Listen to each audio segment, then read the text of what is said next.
রাজনৈতিক দলগুলো না, শুধু প্রত্যেকটি দেশেই আপনার বিভিন্ন শ্রেণী পেশার মানুষকে পরিবেশ পরিস্থিতি অনুযায়ী তার কর্মকৌশল এবং রণকৌশল ঠিক করতে হয়।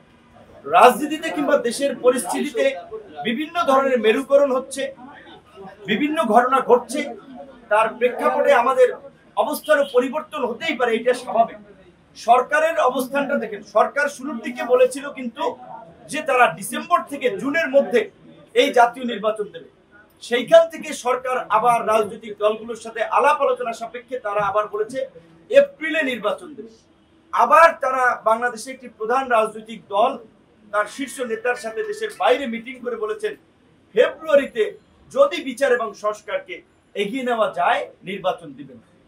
এমনকি বিভিন্ন রাজনৈতিক দলও নির্বাচন নিয়ে তাদের সম্ভাব্য 3 তারিখের একাধিক সময় নিয়ে কথা বলেছে।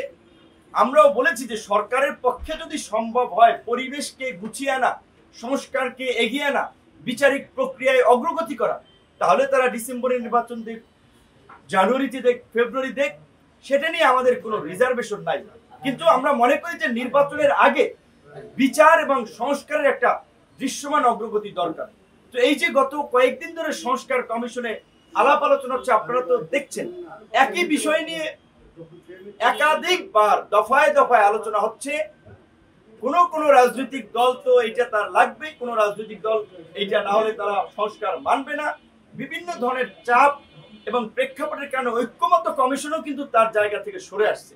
আপনারা দেখেছেন যে ক্ষমতার ভারসাম্য আনয়নের জন্য যে আপনার এনসিসি বা ন্যাশনাল কনস্টিটিউশনাল কাউন্সিল বা জাতীয় সাংবিধানিক পরিষদ একটা ভালো ধারণা ছিল, একটি বড় রাজনৈতিক দল সহ কয়েকটি দল একমত না থাকায় সরকারের ঐক্যমত্য কমিশনও কিন্তু সেই জায়গাতে সরে এসেছে। কাজেই রাজনৈতিক পরিস্থিতিতে আমাদেরও পজিশন চেঞ্জ করাটা কিংবা সরে আসাটা এইটা একটা স্বাভাবিক। তবে আমরা মনে করি যে বাংলাদেশের গণতান্ত্রিক অগ্রযাত্রায় আগামীর ভবিষ্যৎ নির্ধারণের ক্ষেত্রে একটা অবাধ, সুষ্ঠু, নিরপেক্ষ নির্বাচন বাংলাদেশের জন্য জরুরি। সেই নির্বাচনের জন্য পরিবেশ আগে সৃষ্টি করতে হবে। সেই জন্য সরকারের যে সময়টা লাগে সেই সময়টা সরকারের নেওয়া দরকার। এবং আরেকটি, বাংলাদেশের শাসনতান্ত্রিক ব্যবস্থায় পরিবর্তনের জন্য যে বিষয়টি নিয়ে আলোচনা হচ্ছে, আমরা মনে করি এটি অত্যন্ত প্রাসঙ্গিক এবং বাংলাদেশের প্রেক্ষাপটে একটি যুগোপযোগী আপনার ধারণা। সেটি হচ্ছে সংখ্যানুপাতিক হারে নির্বাচন বা পিআর পদ্ধতিতে।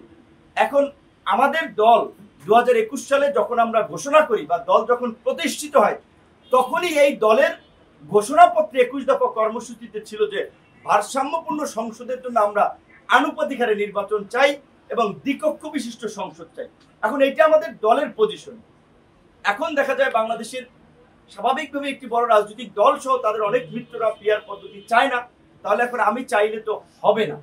তারপরেও আমরা বলবো যে জাতির বৃহত্তর স্বার্থে এবং জাতীয় ঐক্যমত্যের স্বার্থে আমাদেরকে একটা জায়গায় আসতে হবে। সেখানে যদি সামগ্রিক পর্যালোচনায় পিআর পদ্ধতি সকলের কাছে গ্রহণযোগ্য হয় সব ক্ষেত্রে, তাহলে আমি সরকারকে আহ্বান করব, জাতীয় ঐক্যমত্য কমিশনকে আহ্বান করব এই পদ্ধতির বাস্তবায়ন করতে।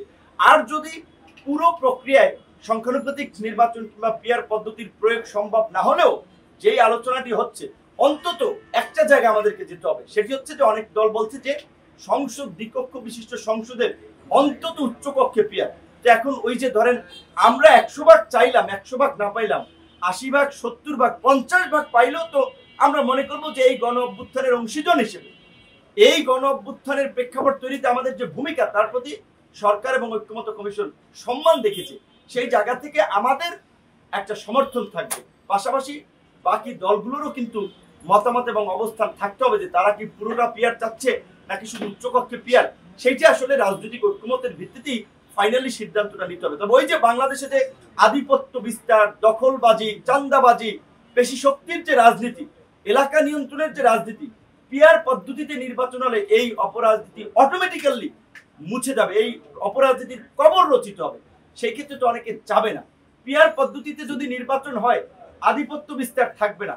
এই যে দীর্ঘদিন ধরে আমাদের সুশীল সমাজ স্থানীয় সরকারকে আপনার ক্ষমতায়ন করার জন্য আপনার উন্নয়ন কর্মকাণ্ডে এমপিদের যুক্ত না হওয়ার জন্য যে কথাগুলো বলছে, পিআর পদ্ধতিতে হলে উপজেলার চেয়ারম্যান, ইউনিয়ন পরিষদের চেয়ারম্যান, তাদের ক্ষমতায়ন হবে, তারা উন্নয়ন কর্মকাণ্ডে ব্যস্ত থাকবে। এমপিরা আইন প্রণয়ন নিয়ে ব্যস্ত থাকবে। এমপিদের কাজ তো আসলে টয়লেট, পাবলিক টয়লেট উদ্বোধন করা কিংবা 5 লাখ টাকার সড়ক উদ্বোধন করা না। এই ক্ষেত্রে স্থানীয় সরকার শক্তিশালী হবে।